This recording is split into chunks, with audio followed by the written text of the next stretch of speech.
Kerasa perak guys, nah ini dia. Nah, perak. Assalamualaikum warahmatullahi wabarakatuh. Perkenalkan saya Karomatul Nadilia dengan NIM 2305111118 akan mempresentasikan hasil jurnal saya yang berjudul Bioakumulasi Merkuri pada ikan patin atau Pangasius sp terhadap kesehatan masyarakat. Baik, di sini saya akan menjelaskan mengenai dari isi jurnal saya. Merkuri merupakan logam berat yang sebagian besar di wilayah Indonesia itu terjadi akibat dari aktivitas manusia seperti pertambangan emas. Nah, di sini jurnal yang saya gunakan itu dengan metode studi literatur dengan pendekatan deskriptif kualitatif, yang mana metode ini mengkaji dan menganalisis dan mensintesis artikel terdahulu sekitar 5-10 tahun yang saya cari di Google Scholar ataupun dari Sinta.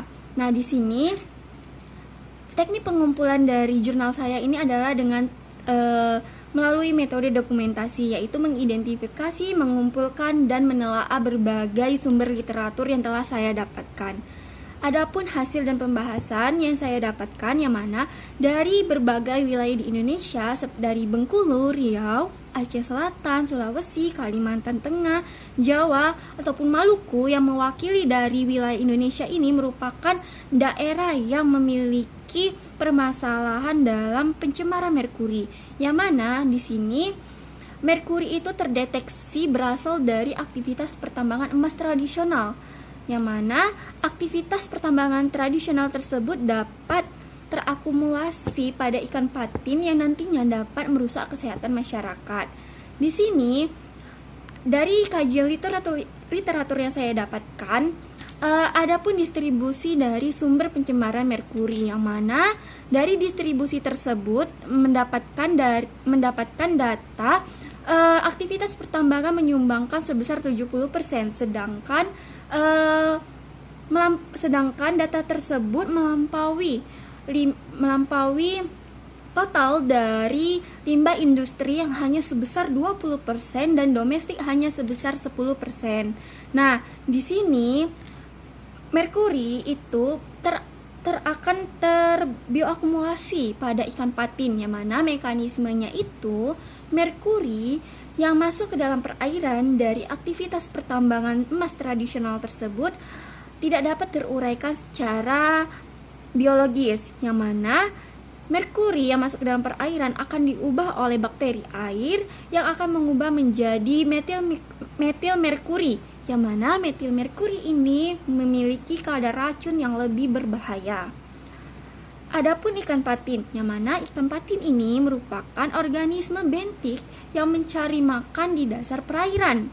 Nah, akibat tumpukan sedimen dari merkuri yang ada di dasar perairan menyebabkan merkuri tersebut masuk ke dalam insang dan saluran pencernaan ikan patin tersebut, sehingga merkuri tersebut menumpuk di daging ikan patin, dan konsentrasi racun ini terus meningkat pada setiap tingkatan trofik dalam rantai makanan.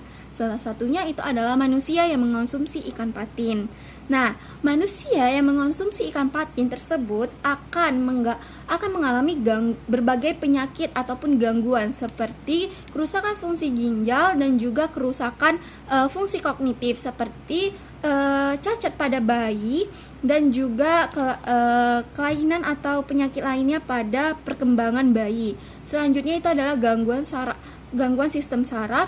Yang terakhir itu adalah indeksi gejala klinis awal seperti gatal-gatal pada kulit dan iritasi juga, serta sakit kepala jika masyarakat menggunakan air yang sudah tercemar oleh merkuri tersebut untuk mandi, minum, dan juga mencuci pakaian.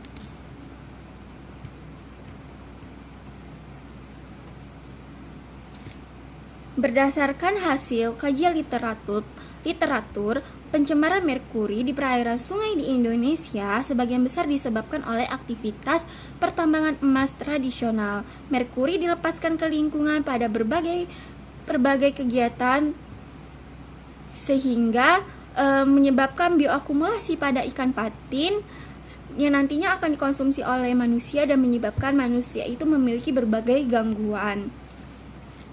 Dengan demikian, dari permasalahan tersebut diperlukannya upaya pengendalian serta sosialisasi terhadap penggunaan merkuri melalui pengawasan aktivitas pertambangan dan penerapan teknologi pengelolaan limbah terhadap masyarakat. Selain itu, kita juga harus melakukan pemantauan kualitas secara berkala sehingga ekosistem perairan itu tetap terjaga dan kesehatan manusia masih tetap baik. Sekian video yang dapat saya sampaikan. Lebih dan kurangnya saya mohon maaf. Saya akhiri dengan wabillahi taufiq walhidayah. Wassalamualaikum warahmatullahi wabarakatuh.